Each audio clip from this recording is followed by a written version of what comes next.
Bueno, ¿cómo andan? ¿Me escuchan? Sí, muy bien. Sí, doctor, lo escuchamos. Buenas tardes. Buenas tardes. Disculpen la demora, pero no encontraba la lista del otro día. De hecho, la sigo sin encontrar. La debo tener en la oficina en tribunales.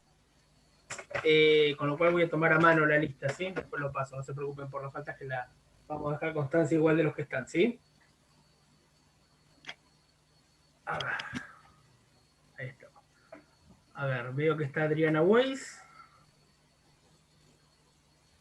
Sergio Forcillo, Mónica Estrada,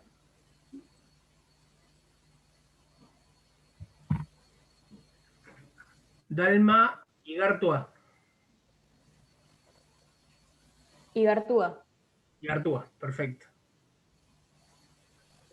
A ponerle tilde en el nombre, por favor, entonces. Es un chiste, es un chiste. No pasa nada. Mariano Ricciardi, ¿era? Sí, profe. Paola Pampinato. Abigail Soler. Mariano Zanelli.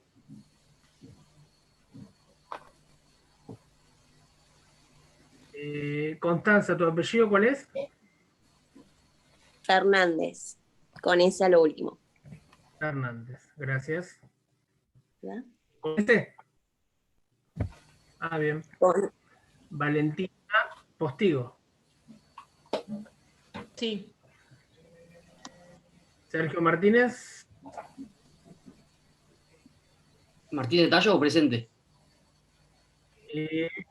Martínez de Tallo, cierto. Cierto. Delfina Lorente. Magalí Fangio. Tomás de Sousa. Lara Tojo. Les recuerdo que deberían estar con la cámara prendida, ¿sí? A todos.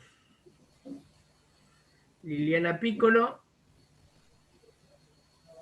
Massimiliano, ¿tu apellido es?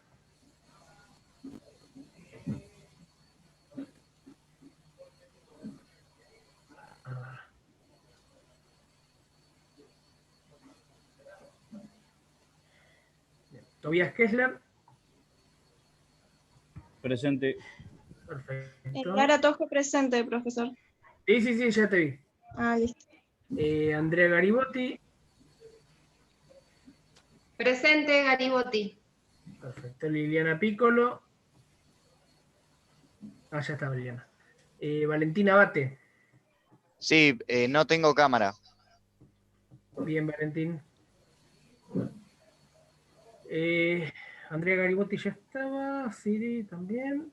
¿Y que para el presente nomás? Okay. Perfecto. Ah, Tomás de Sousa me faltaba. No es ¿Alguno de ustedes obligatorio. lo nombré? No. ¿Cómo? ¿Quedó sin nombrar alguno? No. Palomir. ¿Sí nombró? Matías Garro. Me faltaba. Y Augusto. Mingrone. Perfecto. Diego, te habla Juan Manuel acá, Bedel de la Facultad de Derecho. De paso, te dejo de Y anfitrión, Juan, ya ¿cómo estás? para estar tranquilo la clase. Perfecto, muchas gracias por conectarnos. Un abrazo. Bueno, el que dice penal 2, C4, ¿quién es? No sé quién es ese muchacho. Palomir, ¿anotaste? ¿Pero no es de la facultad, penal 2, C4? No, de la facultad Bien. te habla Juan Manuel nada más. No sé quién es ahí que escribe No. Penal 2. Bueno, el que está con Lo digo, un penal abrazo, 2, hasta luego. gracias. El que está con penal 2, C4, por favor, que ponga el nombre, al menos. La cámara también debería estar prendida, pero al menos no el nombre, si no vamos a tener que remover. Alguna me preguntó si la había nombrado. ¿Quién fue? Palomir. Alba Racín me escribieron. Sí, Maxi, a vos te nombré. ¿Quién más? Salomé Profe, Elena. a mí me puso presente. ¿Quién? Mariano Mariano Zanelli. Zanelli. Sí, me te había nombrado. ¿Quién más? Zanelli. Sí, sí, ya estabas. ¿Quién más? ¿Nadie más? Abigail Soler, creo que a vos no. Ah, sí, te nombré. Sí, ya me había nombrado, por eso no dije nada. Ya estaba. Sí. Bueno, vamos. Salomé, ¿Pueden por favor poner, si pueden por favor poner en silencio los micrófonos y si quieren haciendo alguna pregunta levantan la manito virtual como todos saben del Zoom, ¿sí? Así no rebotan y hace sonidos raros. Mónica. Ahí yo muteo a los que todavía están con el audio prendido. Bien.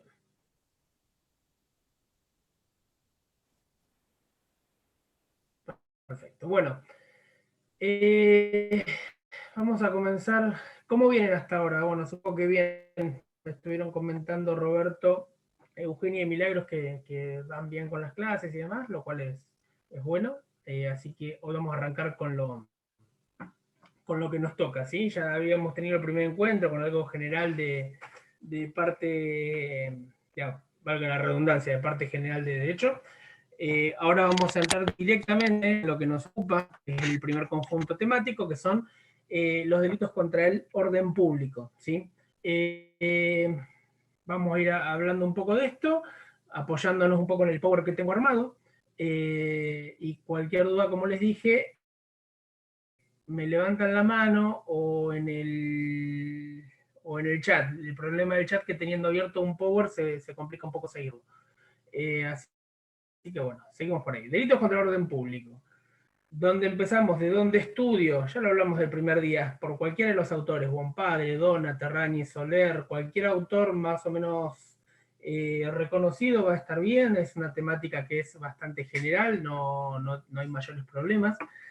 Y obviamente también es el manual que tenemos de la cátedra y demás. Ahí hay una pregunta sobre si el Power está en el campus. No, este Power no está en el campus, pero después se los puedo mandar, no hay ningún problema, pero es más que nada una guía, no es otra cosa, ¿sí? Material del Power no van a poder sacar mucho, es simplemente una guía para que sea un poquito más dinámico. ¿Qué vamos a ver? Vamos a ver delitos contra el orden público. ¿De qué estamos hablando? De todo lo que es el título 8º del Código Penal. Tenemos una serie de delitos, donde el delito, digamos, el más conocido, el reinante, es la asociación ilícita, que la habrán visto, la habrán escuchado un montón de veces, y demás. Pero como ven, tenemos la instigación a cometer delitos, la incitación a sustraerse del servicio militar, la propia asociación ilícita, las asociaciones calificadas, la intimidación pública, la incitación a la violencia pública, la apología del crimen y los atentados contra el orden público. Como corresponde, vamos a empezar a tratar lo que es el bien jurídico protegido, ¿sí? Como corresponde a todo grupo de delitos. ¿Dónde nos podemos situar históricamente en esto? Podemos ver como punto de partida lo que fue la Ley de Defensa Social 7029, como tienen ahí, del año 1920, la que se promulgó a partir de un atentado terrorista que ocurrió el 26 de julio de 1920 en el Teatro Colón de Buenos Aires. Esto es como dato anecdótico, ¿sí? A partir de ahí se incorporaron a nuestro Código Penal, al digesto normativo penal, con los matices de esa época, delitos tales como la apología del crimen, la intimidación pública, la asociación ilícita, la fabricación, transporte, guardia de explosivos, entre otras. Como claramente ven con esto, el objeto de protección es muy amplio, y la mayoría de la doctrina prefiere hablar, en lugar de orden público, de tranquilidad pública, ¿sí? Por estimar más apropiado ese término. En este caso, el legislador parece que quiso asegurarle a la sociedad lo que es el orden y la tranquilidad indispensables para que cada uno de sus componentes, nosotros, ustedes, yo, sus hijos y demás, puedan desempeñarse y vivir con un clima de seguridad individual y de pacífica convivencia. Por eso es que la sociedad está dotada de esta serie de tipos penales para que se pueda desarrollar la misma en un orden mínimo necesario, ¿sí? Deseable. Acá podemos hablar un poco de lo que nos dicen Núñez y Creus, que entienden que la tranquilidad pública es la sensación o la situación subjetiva, esto ya lo leo textual, ¿sí? Porque lo tienen por sí en los libros. La sensación o la situación subjetiva de sosiego de las personas integrantes de la sociedad, nacida de la confianza de que pueden vivir en una atmósfera de paz social, ya que los individuos ajustan las conductas a las reglas fundamentales de convivencia. En líneas generales, con esto que decimos, se trata de tipos penales que resultan ser, como se dan cuenta, actos preparatorios, o supuestamente son actos preparatorios, de otros delitos eventuales y futuros. Por lo que mediante estas construcciones normativas, el legislador no hace más que adelantar la etapa de punición de los mismos, justamente para salvaguardar la ya mencionada tranquilidad pública. Con esto, ¿qué podemos decir? Que se trata de delitos de peligro abstracto, ¿sí? Con respecto a la tranquilidad pública. Sin ánimo de entrar en esa extensa discusión que ya todos conocemos respecto de la constitucionalidad o no de este tipo de delitos, sí tenemos que destacar que los efectos de no excedernos en su aplicación, debemos necesariamente reducir la interpretación a un nivel de máxima taxatividad, lo que nos lleva a ¿qué? A tener una mínima afectación de la solvencia jurídica si es que no la tenemos. Porque de otra manera podríamos afectar notoriamente una garantía constitucional. ¿Cuál es esa garantía de la que hablo? La que emerge en el artículo 18 de nuestra Carta Magna, y es la que nos habla del principio de lesividad. A ver, ahora ya adentrándonos en la materia, nos encontramos con una puja entre la posibilidad de prohibir la incitación, por ejemplo, a cometer delitos, y la libertad de expresión, ¿sí? Situación que fue tratada en muchos ordenamientos punitivos por medio tanto de doctrina como de la jurisprudencia. Es entonces como la doctrina resolvió normalmente que la lesión a la tranquilidad pública se ve en la puesta en crisis de lo que ya mencionamos antes, que es el estado de sosiego para el pacífico desenvolvimiento de la vida civil, y que por eso es que puede ser puesto en peligro por la sola posibilidad de que alguien pueda cometer, materializar o ejecutar el delito instigado. Es ahí donde debe prestarse la mayor taxatividad al analizar el ilícito, para así poder limitar la posibilidad del abuso y una eventual punición de las meras opiniones. ¿Entienden eso? En todos los delitos de peligro abstracto tenemos que ser muy prolijos, muy ordenados, muy minimalistas, si se quiere, en su aplicación. Tenemos que resguardar que estén cumplidas todas las cuestiones de importancia. A ver, para cerrar la parte bien jurídico, ¿sí? Para tratar de limitar la utilización de los tipos penales y que no dañen derechos constitucionales, es muy interesante el estándar que estableció la Corte Suprema de Estados Unidos en el fallo Brandenburg versus Ohio, como ven ahí en el Power, que lo pueden leer, lo pueden bajar de cualquier lugar realmente, donde ahí fijó el límite en el marco de la posibilidad de un peligro cierto e inminente mediante la incitación, para así poder tener por lesionado el bien jurídico que se intenta proteger. Bien, ese fallo, si quieren reforzar, es muy interesante la lectura, pero tengan en cuenta que habla sobre ese límite a la persecución estatal en cuanto a las opiniones. Bien. Ahora pasamos al primer tipo penal, ¿sí? Que nos ocupa. Es el tipo penal del artículo 209 del digesto, que es el conocido delito de instigación a cometer delitos. Ahí arriba en el Power mismo tienen la transcripción del tipo penal, o tengan a mano el código, como les dije el otro día, así lo van siguiendo, no vale la pena hacer una lectura taxativa del artículo. Lo primero que nos vamos a ocupar de esto es, dentro de lo que es la tipicidad de objetivo, obviamente, es diferenciar esta instigación a cometer delitos con la determinación que nos impone el artículo 45 del Código Penal, ¿sí? Al momento de fijar diferentes formas de accionar criminal, ¿sí? Esto lo deben haber visto el año pasado también, o bueno, o en el cuatrimestre pasado, o cuando hayan dado penal 1, ¿sí? El artículo 45 es el que nos habla del determinador en la parte final. Teniendo en cuenta que el delito en estudio es decir, la instigación pública a cometer un delito determinado contra una persona, que ahora vamos a ver qué es lo que significa, ¿sí? Es el cual, por la sola instigación, sin perjuicio de tener ciertas similitudes, no es equiparable a la forma genérica de participación que nos habla el 45, ¿sí? Cuando mencionamos al partícipe. La determinación de la parte general, la del artículo 45, requiere una clara relación personal de connivencia, de acuerdo, entre el determinador y el determinado, mientras que la figura típica que acá vamos a ver, que es la del 209, nos hallamos ante una relación más distante, como vamos a explicar, ¿sí? Viene a ser básicamente el aliento del público en general a la perpetración de un delito. Ahí se basa la diferencia entre lo que es el 45, que es el determinador, y el 209, que es la instigación a cometer delitos. Como siempre tenemos acciones típicas, ¿sí? Acá hay una coincidencia doctrinaria en afirmar que al tratarse de la instigación, el sujeto activo tiene que procurar ejercer públicamente esa influencia, ¿sí? Esto es muy importante, la instigación tiene que ser pública, ¿bien?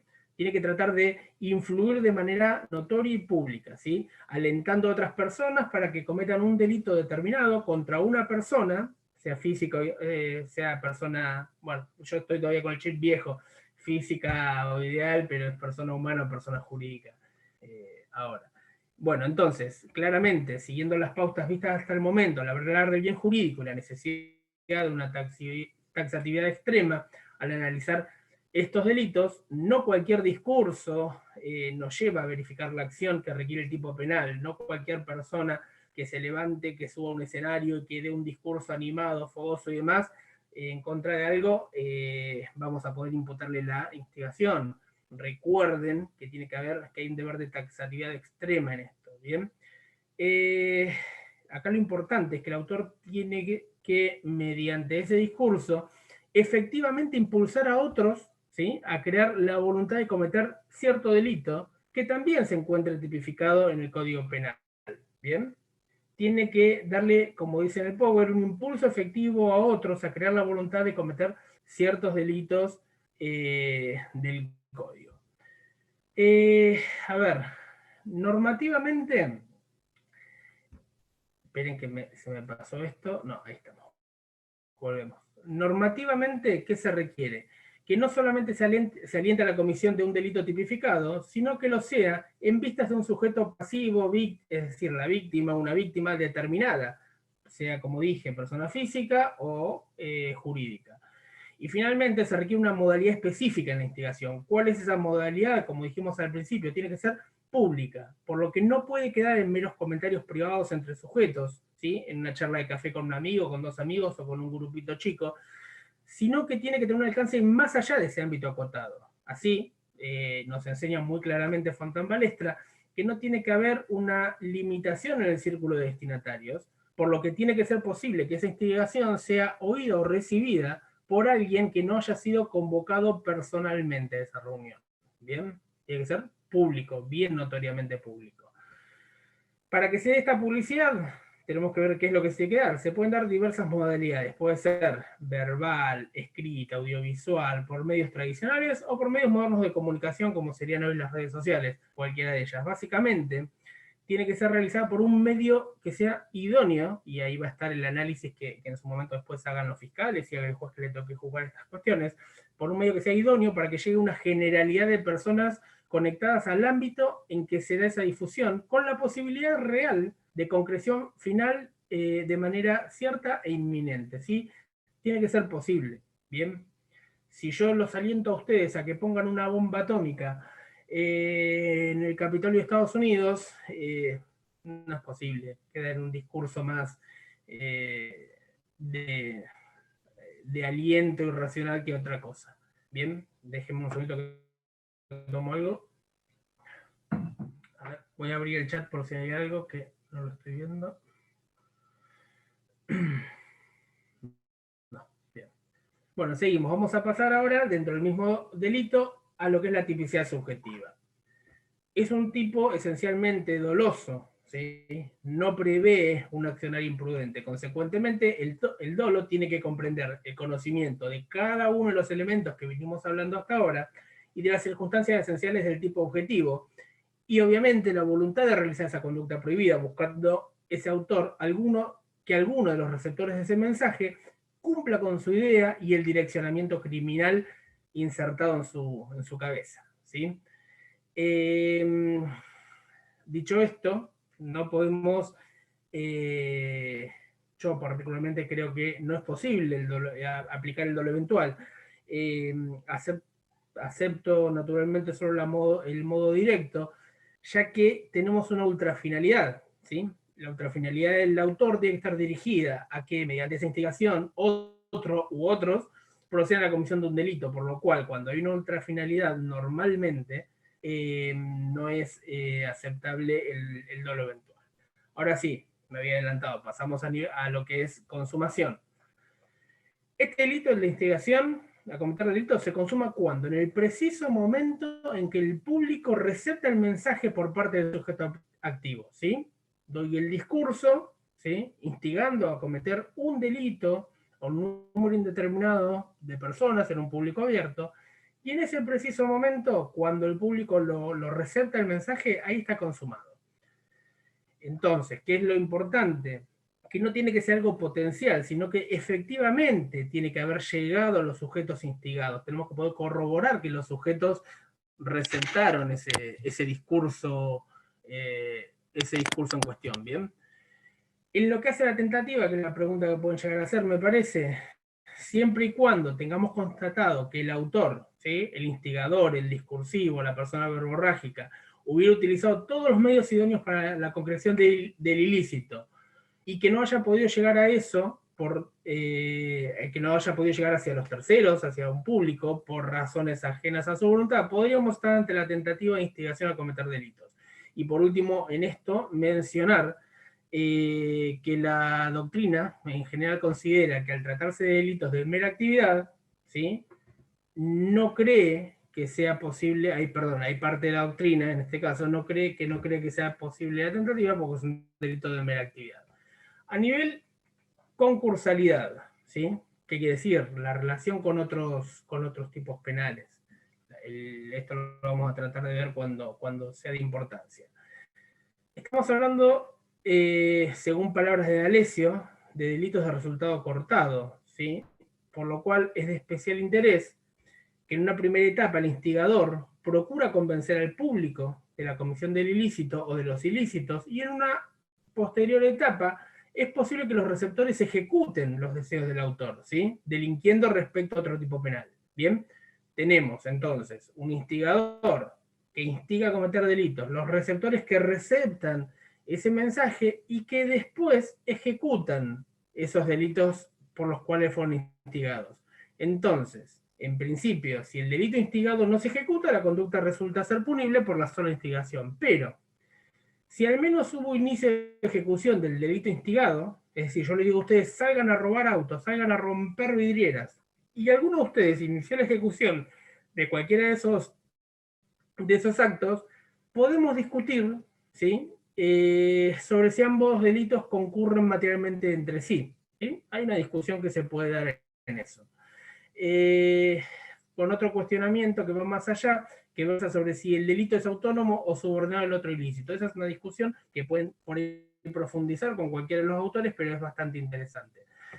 Solo decir que la doctrina mayoritaria en este caso se apoya en que, teniendo en cuenta que el instigador no puede ser declarado partícipe en el delito cometido con posterioridad, ¿sí? Ya que la vinculación determinante que media entre ese delito y el ejecutor es diferente a la cercanía que requiere la determinación del artículo 45, no podemos hablar de una concursalidad basada en una pretensa relación de subsidiariedad, por lo que no habilita el estudio en ese sentido. Eso es lo que nos dice normalmente la doctrina mayoritaria. Bien. Pasamos al siguiente tipo penal. Déjenme revisar el chat de nuevo, por las dudas. Espera que se me fue. Profe, Sí, estos delitos son otros que los de la seguridad pública, ¿no? ¿sí? Porque usted dijo que íbamos a ver con los de la seguridad pública con usted, entonces yo leí todos los de la seguridad pública pensando que iban a... ¿Les dije la seguridad pública? Sí, orden público no, por eso yo leí esos pensando, igual de todas formas voy a leer Bueno. estos también, pero... No, mil disculpas, guardate lo que leíste para la segunda parte, porque seguridad fue un error mío ese. Si dije eso fue error mío. Bueno. No, menos mal, porque yo veo que por ahí lo estudiaba Normalmente, y... normalmente seguridad pública va para la segunda parte de la materia. Y en la primera conmigo vemos orden público y delitos contra el honor. Te pido disculpas, ¿sí? Por eso. Bueno. Igualmente no te va a venir. Sí, no está de más, No, una no está lectura, de más que sí. hayas leído el otro, un poco anticipado. No. Bueno, no hay problema, de todas gracias. maneras, seguridad pública lo ponemos en la segunda parte porque es bastante más extenso y hay un poco más de tiempo en la segunda parte que en la primera. Como habrás visto, es muy extenso seguridad pública. Esto es más acotado. ¿Bien? Bueno, seguimos entonces con el siguiente tipo penal, que es el delito de incitación a sustraerse al servicio militar. Parece anacrónico, porque ya hace mucho que no tenemos lo del servicio militar obligatorio. Pero bueno, sigue vigente. Artículo 209 bis, ¿bien? Como ahí ven, en cuanto a la acción típica, el verbo de acción es incitar, ¿sí? ¿A qué nos referimos con esto? A estimular, provocar, animar o motivar a diversos destinatarios a realizar cierto comportamiento. ¿Cuál es el comportamiento pretenso a través de esa incitación? ¿Sí? Tiene que estar dirigido esto para provocar que los destinatarios no cumplan con el servicio militar para la defensa nacional, sea este impuesto, es decir, obligatorio, como ya no está más el servicio militar obligatorio, o el que es asumido por parte del sujeto pasivo, es decir, las personas que sí hoy por hoy voluntariamente hacen el servicio militar. ¿Bien? Puede estar dirigido a cualquiera de los dos públicos, hoy por hoy ya no tenemos el servicio obligatorio, pero no descartamos los otros. De la misma manera que la instigación que vimos antes, se requiere que esa incitación tenga carácter de pública. No vamos a entrar otra vez en todo eso, es el mismo desarrollo. Tiene una cualidad especial, requiere una calidad especial del sujeto pasivo, no cualquier persona, no es un delito común, no cualquier persona puede ser víctima de este delito, ¿sí? ¿Quiénes pueden serlo? Como se los dije, necesariamente una persona que ejerza el rol de militar o alguien que legalmente esté obligado a hacerlo. Esto último, hoy por hoy no se aplica, es decir, tiene que estar dirigido a un militar. También tenemos lo que se denomina una condición objetiva de punibilidad. Bien, ahí lo ven. Parte de la doctrina coincide, gran parte de la doctrina coincide en que este tipo penal exige esta condición, ¿sí? Al requerir un tiempo preciso de comisión. ¿Cuál es este tiempo preciso de comisión? En tiempo de conflicto armado. ¿Bien? Es decir, mientras se produzca o en ocasión de un conflicto de esas características. Ni antes ni después de ese momento. Esta condición es necesaria para que sea el tipo penal.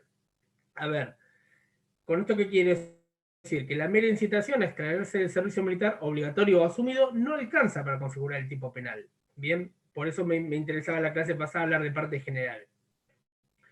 Como dijimos que tenemos que tener una mayor taxatividad posible en estos tipos penales, ¿sí? El legislador plasmó en la ley, en la letra de la ley, la necesidad de que esa acción se cometa en el marco temporal de un conflicto armado. Para delimitar ese momento, tenemos que mínimamente conceptualizar ese precepto. No tengo ninguna duda de que los escenarios de guerra formal declarada entre dos estados soberanos son este escenario, la guerra de Malvinas, por ejemplo. Pero también sepan que hay que determinar qué ocurre con esos conflictos bélicos internos, las guerras civiles, o con las confrontaciones que también son internas con lo que se denominan grupos mínimos armados, la guerrilla, ¿sí? En este caso, Bompadre nos viene a enseñar que él estima que tiene que incluirse todo evento de conflicto armado donde intervenga el Estado Nacional, sin distinción si es interno o internacional. Es decir, damos por sentado cuando hay conflicto entre dos países, ¿sí? Los externos. Los internos, en tanto en cuando el Estado Nacional intervenga para combatir, sea contra una guerrilla o dentro de lo que se denomina una guerra civil, está incluido en esta condición objetiva de punibilidad. Y también, obviamente saben que en esta materia hay muchos tratados internacionales, podemos hablar de los artículos 2 y 3 de la Convención de Ginebra del 49, donde se distinguen dos tipos de conflictos armados: el conflicto armado internacional y el no internacional. Y es en esas dos situaciones en que el marco temporal exigido por el tipo penal se hallaría satisfecho plenamente. Hablando de la tipicidad subjetiva, lo mismo que en el tipo anterior. ¿Sí? Es un delito doloso que solo admite la modalidad directa, ¿sí? No hace falta definir mucho más que eso. Y acá tenemos en el tipo penal, en la parte final, después del punto seguido, ¿sí? Donde dice si el autor fuese un militar, el máximo de la pena se elevará a 10 años, tenemos lo que se denomina un agravante por el carácter del sujeto activo. Bien, que se da obviamente, como bien dice, cuando el autor, la persona activa, es un militar. Así, sin perjuicio, ¿sí?, de ser la figura básica de carácter común, la agravada es un delito especial impropio. Bien, esto, nada, una clasificación interna. Ahora sí, tenemos que poder definir o entender qué es un militar, porque, a ver, todos podemos decir es un militar, y saber, pero tenemos que poder definirlo. Y para eso nos tenemos que remitir al artículo 77 del Código Penal, ¿bien? Perdón, carácter sujeto activo, que nos dice, y esto se los voy a leer, que dice que por el término de militar se designa a toda persona que revista estado militar en el momento del hecho conforme a la ley orgánica del personal para el personal militar. Los funcionarios públicos, civiles que integran la cadena de mando se encuentran asimilados al personal militar con relación a los delitos que cometan en su carácter de tales, cuando produzcan actos o impartan órdenes o instrucciones como integrantes de la cadena de mando, si las mismas implican comisión de delitos o participación en el mismo. Bien, el artículo 77 es bastante completo conceptualmente, y con esto queda claro, ¿sí?, que comprende tanto el personal estrictamente militar como, ahí te habilito, Paula, como el personal civil que integra la cadena de mando, quedando estos últimos equiparados a los primeros a los fines de la conceptualización para la agravante. Decime, Paola. ¿Paola? Sí. Ahí está. Paola. No, una pregunta te hago. ¿Y el militar retirado, por ejemplo, que sea el que incite? ¿Si está en servicio o sin servicio? Porque hay militar retirado que está en servicio a veces, cuando son convocados. Claro. No, te hablaba el que no está convocado, que está retirado. ¿No guarda el carácter de militar? ¿Lo pierde? A estos fines no. A estos fines no. Pierde el carácter. No pierde el carácter de militar en sí. A ver, conozco cómo es la estructura yo de la fuerza, ¿sí?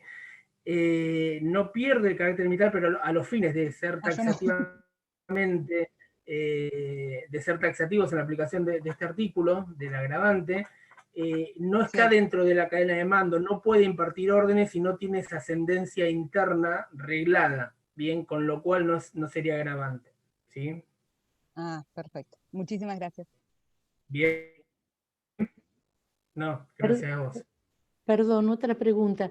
Y además el Código Militar supongo que también impondrá sanciones si un militar... Sí, obviamente, pero esas ya son sanciones de índole administrativo, eso es otra cosa. No nos ocupa ahora. No, pero se pueden superponer que haya dos, sea sancionado militarmente y penalmente. Son independientes. Independientes. Sí, son independientes. Lo que posiblemente, a ver, desconozco en profundidad, he leído el Código Militar hace un montón de años, lo desconozco en profundidad como para hablarles sobre eso, ¿sí?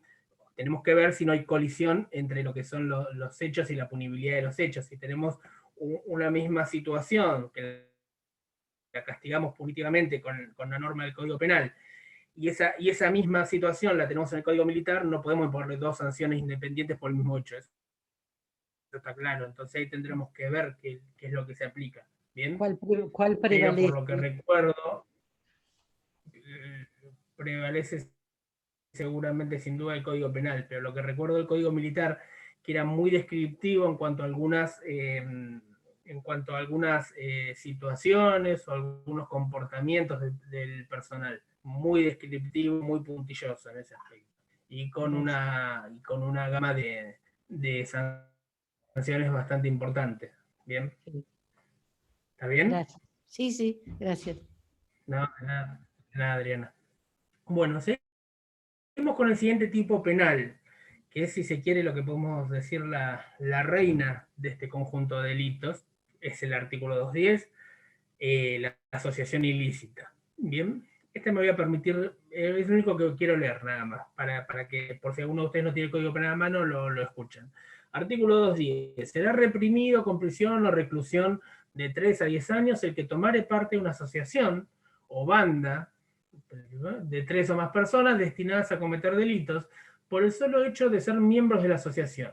Punto seguido, bueno, para los jefes o organizadores de la asociación, el mínimo de la pena será de 5 años de prisión o reclusión. Bien. Primero hablemos de algo que me importa bastante, que son algunas consideraciones sobre la constitucionalidad, como ven ahí. Ustedes siempre recuerden que la Constitución Nacional es nuestra máxima carta de leyes, ¿sí? Por sobre eso no hay nada. Bien.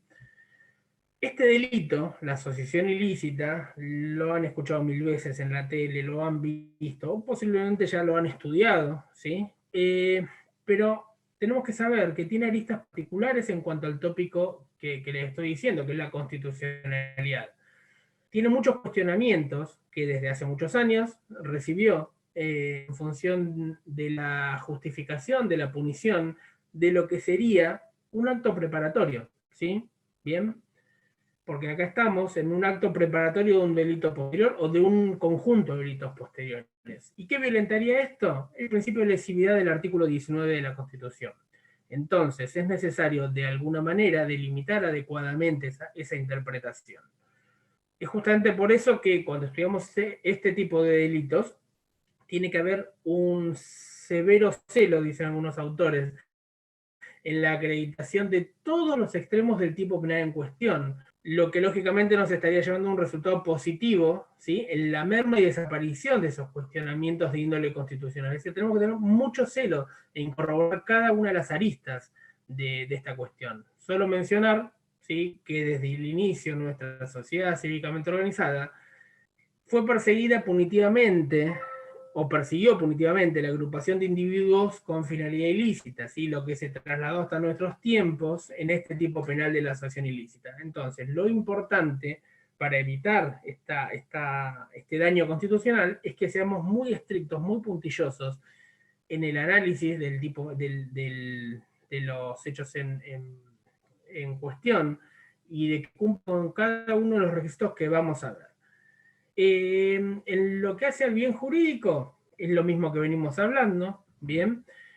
Tenemos que remitirnos a lo que ya dijimos, como le dije, haciendo hincapié en que lo que se protege, que es la tranquilidad pública, en tanto hace a la sensación de sosiego de la sociedad y las personas que la integran. Esto, vuelvo a decirles, refiriéndome a lo que nos explicaron Núñez y Creus. Bien. Ya a nivel tipicidad objetiva, bien, hay que tener en cuenta que estamos frente a un delito, primero permanente, ¿sí? ¿Por qué? Lo del otro día.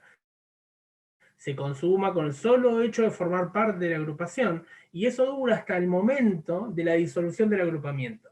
Y segundo, estamos ante un delito de peligro, porque es un delito de acción peligrosa contra la generalidad de bienes, pero de peligro concreto en cuanto al bien jurídico protegido, que es la tranquilidad pública. Tenemos que poder acreditar que concretamente la tranquilidad pública fue atacada, ¿sí? Después de esto tenemos que hablar de que tenemos 3 requisitos, según Buen Padre, 3 requisitos objetivos necesarios para la correcta configuración de este delito, perdón.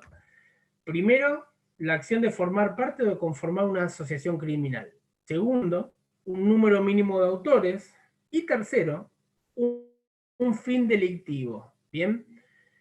Consecuentemente, la acción típica, ¿cuándo se configura? Se configura cuando se toma parte en esa asociación de al menos 3 personas, ¿sí?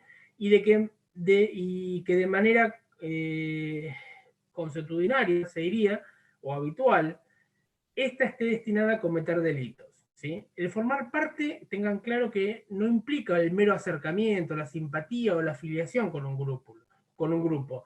Se requiere algo más. ¿Qué es ese algo más? La configuración y el aporte activo a la organización en cuestión por medio de actos que contribuyan a todo el andamiaje y funcionamiento previamente planificado.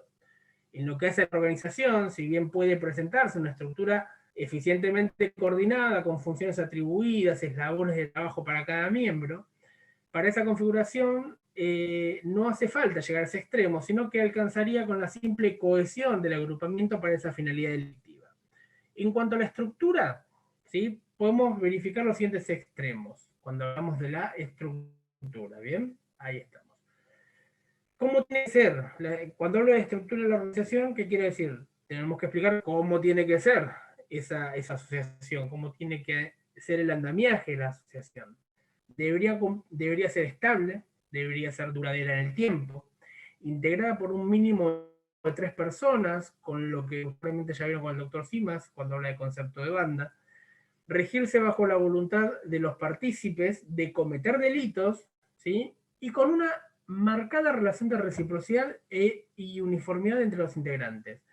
Esto último, justamente, es lo que configuraría ese sentimiento de pertenencia deseable para la tipificación que estamos viendo. Bien, entonces, sepamos que debería ser desde esa organización, desde la misma asociación como tal, desde donde deben surgir la idea de realización de delitos, y no como una cuestión individual de cada uno de los integrantes, porque lo que se castiga no es la participación de un delito, sino la acción de tomar parte en una asociación destinada a cometer delitos, con independencia de la ejecución de eso, ¿sí? Acá no me importa si esos delitos se llegan a consumar, ¿bien? Acá buscamos, perseguimos y eventualmente castigamos, si así fuere, esa acción de tomar parte en la asociación destinada a cometer delitos, no la comisión del delito posteriormente. Justamente esto es lo que nos permite delimitar la diferencia entre este tipo penal y la participación criminal a modo de colaboración accesoria que nos impone el artículo 45 del Código Penal. Entonces, volvemos otra vez a la parte general. No tendríamos que confundir. A ver, esperen No, todavía no. No deberíamos confundir el carácter de partícipe de un miembro de la asociación como integrante de la misma con la participación misma que nos prevé el Código Penal de los artículos 45 y 47, ya que este tipo de intervención implica la conducta de una persona que toma parte en un hecho delictivo del cual no tiene ningún dominio. ¿Bien? Entonces, resumiendo eso, el partícipe hace una acción que no es típica en sí misma, ya que no es la conducta prevista por el tipo penal. Bien, entonces esa participación siempre es accesoria, alcanzando esto a partícipes primarios, secundarios o instigadores. Cuando hablamos del número mínimo de integrantes, cuando hablamos de esas 3 personas que requiere el tipo penal, ¿sí? Déjenme tomar algo. El artículo nos dice que al menos 3 personas tienen que formar parte de la misma. Los conceptos de asociación y banda han sido usados por el legislador como sinónimos, aunque hay una mínima parte de la doctrina que los diferencia, ¿sí? La mayoría sostiene que hay una identidad conceptual, es decir, que los conceptos de asociación y banda son lo mismo, por lo que nos remitimos a lo ya referido al concepto de banda en los delitos contra la propiedad, que se los va a dar seguramente, o se los dio, como les dije, Alexis Simas. Autores como Gómez, Ramos Mejía, Soler, Núñez, Molinario, Dona y entre otros sostienen eso. Hay una parte, sepan, hay una parte minoritaria dentro de la que está el doctor Tosini, que sostiene que son conceptos diferentes, al decir que la banda no es más que una agrupación de 3 o más personas que se reúnen para cometer un delito determinado, con lo que solamente se requeriría la preordenación para ese delito, mientras que la asociación ilícita refiere a una planificación y un conjunto de personas para cometer hechos determinados, ¿sí? Algo más grande, una planificación, un andamiaje mucho más grande. Particularmente creo que me apoyo más en la postura que dice que hay una identidad conceptual, ¿sí? Ya que si los desvinculamos podríamos estar violando el principio de legalidad integral que tiene que imperar el Código Penal, y creo también que no hay otra forma lógica de sostener que la banda tiene que estar integrada por lo menos por 3 personas en el mismo sentido que la asociación ilícita. Bien. Acá Soler, con respecto a esto, bien.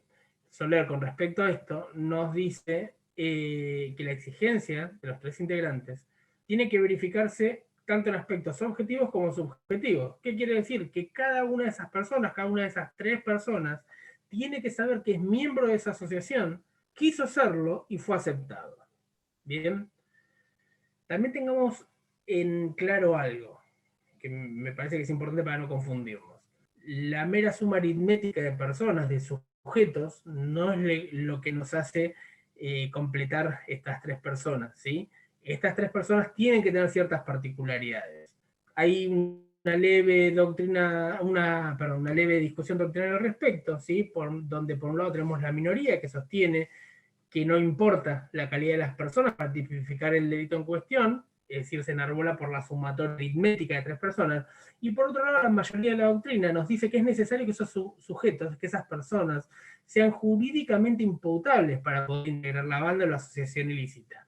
Entonces, con esto último que dije, la tipicidad no admite que el número mínimo de personas sea completado por quien no tenga esa capacidad de comprensión, ¿sí? Ya que en este caso el individuo sería solamente utilizado como un instrumento. En esto particularmente Dona nos agrega algo muy importante, y nos dice que la persona que es inimputable y forma parte de una asociación ilícita está siendo utilizada por un tercero, es un instrumento, básicamente, por lo que se trataría de un supuesto de clara autoría mediata por parte de quien lo dirige y no de un caso de participación en la asociación ilícita por parte de quien es inimputable.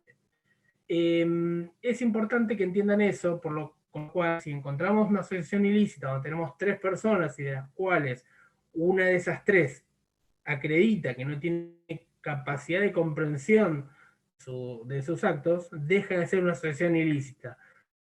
Podemos analizar cualquier otro tipo penal, pero no es asociación ilícita, ¿bien? Ahora sí, pasamos a lo que el tipo penal tiene como elemento normativo del tipo. ¿Cuál es el elemento normativo del tipo? Es la comisión de delitos. Como se sostuvo, la finalidad de la agrupación tiene que ser justamente la de cometer delitos, lo que tengo que poder acreditar particularmente. Con esta conceptualización quedan excluidas cualquier otra finalidades dirigidas a la comisión de delitos culposos, contravenciones o ilícitos que no sean penales. Tenemos un fallo, que es el fallo de hace muchos años de la Corte Suprema, el fallo John Menem, que dice que la asociación ilícita requiere una pluralidad de planes delictivos y no la mera pluralidad de delitos. Es importante también tener eso en mente. Entonces, si el fin de la asociación ilícita es cometer delitos, ¿sí? No es absolutamente necesario que el fin último de la entidad sea solamente ese. Es suficiente con que ese fin delictivo sirva como medio para llegar a otra meta que la agrupación tenga. Ahí también Dona nos apoya en esto al sostener que lo importante, lo esencial, pasa por determinar que los delitos constituyen el fin en sí de la asociación ilícita, sea como medios de otros fines o como un fin en sí mismos. ¿Bien? Entonces, si los delitos están dentro de la idea de la sociedad criminal como tal, no nos va a importar mucho la determinación o no. ¿Bien? La indeterminación de esos delitos, cuya comisión se propone en la asociación ilícita, no se refiere a que los integrantes de la misma no conozcan qué delitos van a cometer, sino que se trata de que tengan en sus miras una pluralidad de planes delictivos que no se agoten en una conducta delictiva determinada, ¿sí? Es decir, con la concreción de uno o varios hechos, ¿sí? Tiene que ir más allá. Pasamos ahora a lo que podemos hablar de la tipicidad subjetiva. Es un delito doloso, ¿sí? Admite la modalidad directa, por lo cual el autor tiene que conocer que participa en una asociación con las características hasta acá sostenidas, e ineludiblemente el individuo tiene que tener la voluntad de pertenecer a ella con todas sus reglas y normas como estructura interna presente en la asociación. Con esto, ¿qué se requiere? La plena voluntad del sujeto de formar parte de la asociación ilícita con cualquier actividad voluntaria, sea material o intelectual. ¿Bien? Uno puede formar parte aportando algo material, dinero, vehículos, un servicio y demás, o puede ser intelectual, puede estar solamente en el área de planificación, ¿sí? Y con eso tenemos que demostrar la coincidencia intencional entre todos los miembros respecto de los objetos delictivos de la agrupación. Entonces, el dolo tiene que alcanzar el conocimiento del número que compone la asociación y la finalidad delictiva. Algunos autores, no hay muchos, pero algunos autores, por ejemplo, Bregliarias, admiten la posibilidad de dolo eventual en el caso. A nivel autoría y participación, ¿qué podemos hablar? Que la doctrina coincide en sostener que solo puede participar como autor o como instigador en razón de la estructura típica del ilícito en estudio, ¿sí? Solo se puede participar de esa manera, como autor o como instigador. El único caso de complicidad podría llegar a darse en el supuesto que la ayuda se presta a la asociación ilícita sin ser miembro de la misma, es decir, un auxiliar externo y puntual de la asociación, ¿sí? Que no sea miembro de la misma. Entonces, en ese caso podría darse una eventual complicidad. A nivel consumación y tentativa. A ver, esto más o menos ya lo anticipamos cuando dijimos que estábamos ante un delito permanente. ¿Qué quiere decir? Que se consuma por el solo hecho de formar parte de la asociación ilícita y sus efectos perduran hasta que o el individuo deja de pertenecer a la agrupación por propia voluntad, el individuo es expulsado, se disuelve la asociación ilícita o se reducen los miembros a menos de 3. Esto también es muy importante. En lo que hace a la tentativa, al estar frente a un delito de peligro, la misma entiendo que viene de imposible, es de imposible realización. Hablar ahora de lo que es el ne bis in idem. Sabemos que hay que tener especial cuidado al estudiar este delito, ya que si bien se trata del mismo acuerdo criminal que se expresa y refrenda a lo largo del tiempo en diferentes hechos delictivos, el delito que se concreta es el mismo, ¿sí? Por lo que tiene que tenerse especial cuidado en no violar la prohibición constitucional de la doble incriminación de uno mismo, ¿bien? Tenemos un delito que es reiterado, el mismo hecho en el tiempo, con lo cual no son figuras independientes. Y hablar ahora, a ver, de lo que se refiere al agravante, que habíamos visto en la parte final de este artículo, ¿sí? Que leímos. Bien, a ver, ahí está. Son agravantes en razón de una cualidad especial del sujeto activo. Entonces, como les dije, la parte final del 2.10 nos da ese agravante cuando estamos ante quien es jefe u organizador, ¿bien? De la asociación ilícita. Sabemos que la figura básica requiere una organización o estructura, pero no necesariamente esa organización o estructura tiene posiciones o liderazgos dentro de la misma. Puede haber algo que sea mancomunado, ¿sí? Pero en el caso de existir y acreditarse que había un jefe u organizador, estos individuos para el legislador merecen mayor reproche penal, ¿sí? ¿Qué entendemos por jefe? El jefe es la persona que manda o dirige la práctica de toda la agrupación o de al menos una parte importante de la misma. Entonces, sin perjuicio de la jerarquía y el modo de participación en el mando, son los que comandan la asociación ilícita. Ese es el jefe.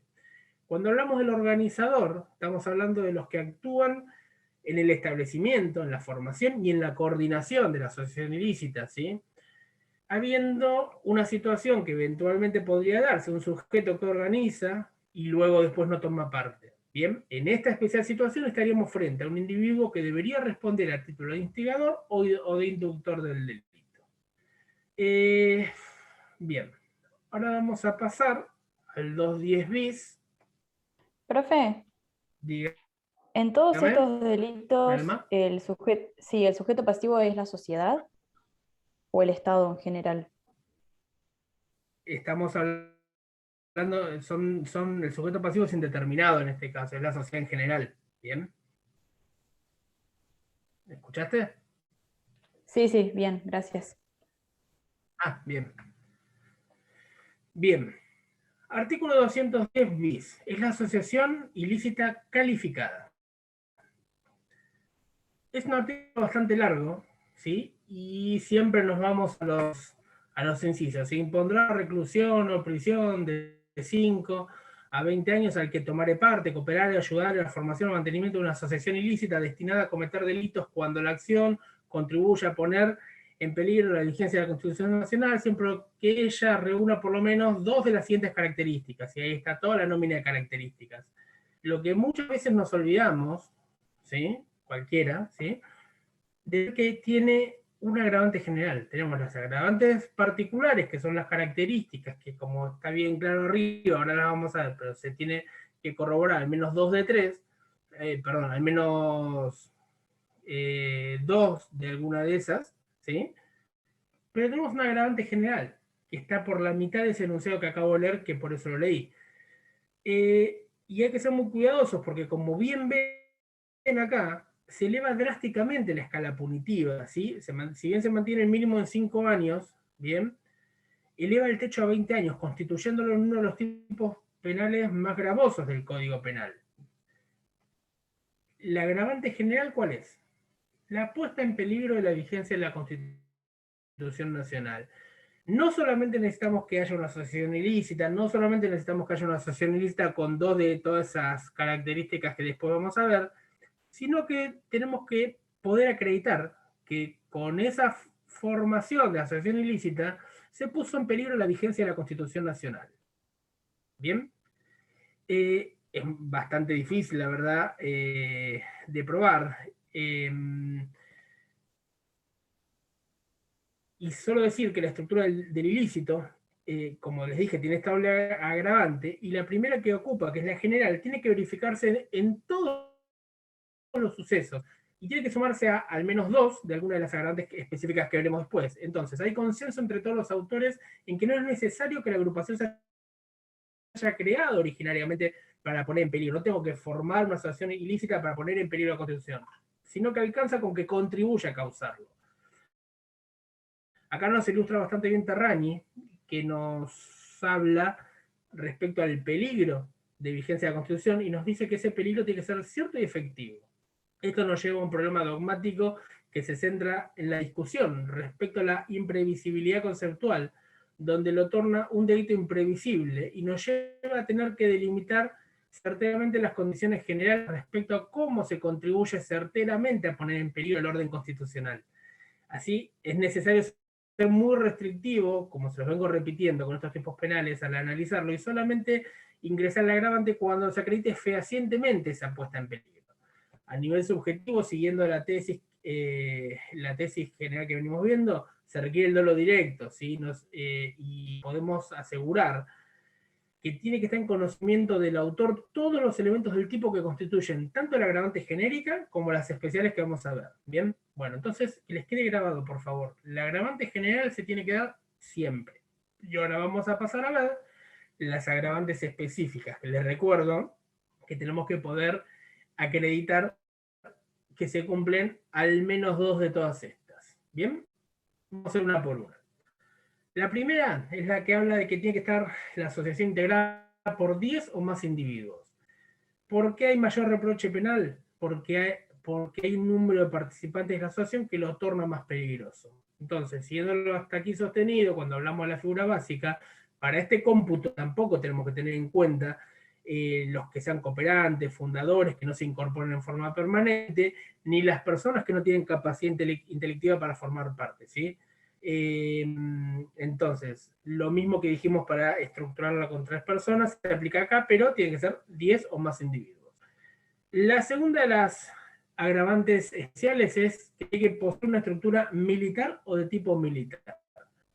¿A qué se refiere el legislador? ¿Sí? A que tiene que tener una organización tipo castrense, ¿sí? Diagramado como una milicia, sea armado o no, pero la diagramación, la organización tiene que ser tipo castrense. ¿A qué me refiero yo con eso? A que tiene que haber una estructura clásica verticalista y en el sometimiento de los valores milicianos, que normalmente son subordinación, disciplina y valor. ¿Bien? Entonces, si acreditamos eso, es otra de las agravantes especiales. La siguiente que habla el legislador es que tiene que tener estructura celular. ¿Bien? También refiriéndonos a la estructura de la entidad, ¿sí? De la asociación. En estos casos, cuando hablamos de células, lo han oído un montón de veces, hablamos de distintos agrupamientos individuales y separados en la formación, donde los integrantes no tienen conocimiento de los otros grupos. ¿Bien? Cuando hablaban hace unos años de las células terroristas y demás, ¿sí? Son grupos separados con una misma identidad, pero sin conocimiento entre ellos. Los grupos actúan normalmente y sin perjuicio de algún grado de coordinación con cierta independencia, pero con un objetivo marcadamente en común, y esto es lo importante. Donde se ve mayor disvalor, se funda en el anonimato de los miembros y la dificultad que eso conlleva para individualizarlos, y hace que la asociación ilícita pueda ser más duradera en el tiempo. El siguiente agravante específico es el de disponer de armas de guerra o de explosivos de gran poder ofensivo. Este agravante opera en forma conjunta con la Ley Nacional de Armas y los decretos reglamentarios que los vamos a ver cuando veamos los delitos contra la seguridad pública. Por lo que hay que estarse en los elementos ahí descritos, ¿sí? Quedando excluidas las armas blancas y todo lo que no está comprendido en la normativa. ¿A qué nos referimos en especial? A armas de guerra, a explosivos de gran poder ofensivo. Por eso entendemos que el argumento sea el mayor potencial poder destructivo de estas herramientas descritos por la normativa especial. Cuando el legislador habla de disponer, ¿sí?, como acción típica de la severizante, entendemos que quiso referirse a la mera tenencia, sin perjuicio de que haya sido o no utilizado los elementos, ¿sí? Es cuando le encuentran el poder de la organización. La que sigue es operar en más de una de las jurisdicciones políticas del país. ¿De qué hablamos cuando hablamos de jurisdicciones políticas del país? De las provincias, de entre las que contamos a la Ciudad Autónoma de Buenos Aires como una más, ¿sí?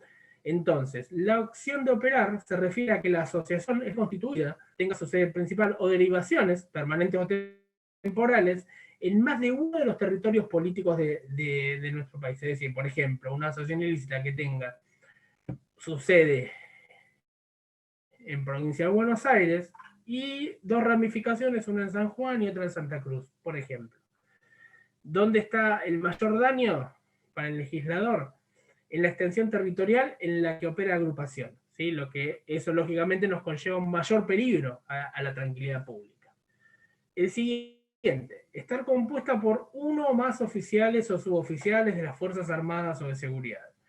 El reproche penal acá resulta mayor en razón de que los que integran estas Fuerzas Armadas o de Seguridad juramentaron en función de defender la Constitución y acá, recuerden por la agravante general, estarían actuando en contra de ella. El alcance de esto se limita en función de la jerarquía del sujeto activo, ¿sí?, que detente la fuerza en cuestión, al referirse solamente a oficiales o suboficiales, por lo cual, según la mayoría de los autores, estamos excluyendo a los soldados, los conscriptos y a todo el personal civil de la fuerza, por más que ostenten jerarquías similares a las mencionadas. La siguiente es la de tener notorias conexiones con otras organizaciones en el país o en el exterior. Esta situación, para el legislador, y eso fue el justificante, no haría más que potenciar el accionar de la asociación local, dándole conocimientos, cobertura, inclusive hasta materiales para llevar a cabo el fin criminal. El límite que se estableció es que la conexión debe tener un carácter de notoria, ¿sí? No cualquier expresión de simpatía, no solamente una unión ideológica, sino que tenemos que poder probar que hay una conexión real, concreta y de público conocimiento. Este concepto nos lo trae Terragni, ¿sí? Nos trae estos tres conceptos: real, pública, real, concreta y de público conocimiento. Con esto que descartamos, como les dije, el simple apoyo moral, ideológico o simpatía con una entidad del exterior. Y la última agravante genérica, específica, es la de recibir algún apoyo o ayuda o dirección de funcionarios públicos. En este caso, sin perjuicio de no ser sujeto activo de la asociación ilícita, aparece la figura del funcionario público, con los alcances del artículo 77 del Código Penal, como un individuo que dirige, apoyo o ayuda a la agrupación. En cuanto a la ayuda o el apoyo, se refiere tanto a la económica como a la material. La mera expresión de simpatía o apoyo moral no es suficiente para configurar estas circunstancias, tiene que haber un apoyo real, material. Acá podemos tener una duda en conceptualizar cuando habla de dirección, porque en principio nos da una idea de sujeto inserto, es decir, un coautor en la asociación, y eso me parece que no es lo que el legislador previó. Claramente creo que tiene que tratarse de una dirección externa, de alguien que no esté dentro de la estructura, ¿sí? Está muy claro que quien ejecuta estas acciones tiene que revestir al momento de hacerlo esa calidad de funcionario público, y para el concepto de funcionario público nos vamos a remitir al artículo 77 del Código Penal. Con esto me parece que por hoy estamos, así no nos metemos en otro tema más, seguimos la siguiente clase con, ¿qué seguiría? La intimidación pública, y vamos a terminar ya con orden público y tratar de empezar con honor. Espero que les haya servido el Power como guía, y cualquier duda nos las hacen llegar por el grupo de Facebook, por el WhatsApp el que está en la mayoría me parece, o por la plataforma de la facultad. Bueno, nada, nos vemos conmigo en 2 semanas, porque Profe. tienen con Roberto y con Eugenio. Sí, ¿quién habla? Yo, Franco Introcaso. Yo llegué tarde a la clase para dejarte mi presente. Dale, pará. Franco Intro, sí. Perfecto, Franco. Gracias. Ya te pegué. Bueno, chicos, nos vemos en la próxima. Yo también no tan llegué tarde, chicos, todos. profesor, disculpe. ¿Quién habló? ¿Alan? Alan, sí. Alan Gerasi. Gerasi. Listo, Alan. ¿Alguno más? No, todo el resto ya estaban. Dalma, otra vez, disculpas por confundirlos con el tema de hoy. Eso fue un error mío el otro día. Igual guardate todo lo que hayas sentido de seguridad pública. Te vas a Sí, ver. sí, fue una lectura que no viene mal, pero bueno, por lo menos no sabía, digo, ¿será lo mismo orden público que seguridad? No me cerraban los artículos. No entenderías nada de lo que estaba hablando al principio, supongo. Imagino. Listo, nos vemos entonces, chicos, en 2 semanas. Gracias, profe. Y tengan un buen fin de largo. Gracias, doctor. Gracias. Hasta luego. Gracias. Hasta luego.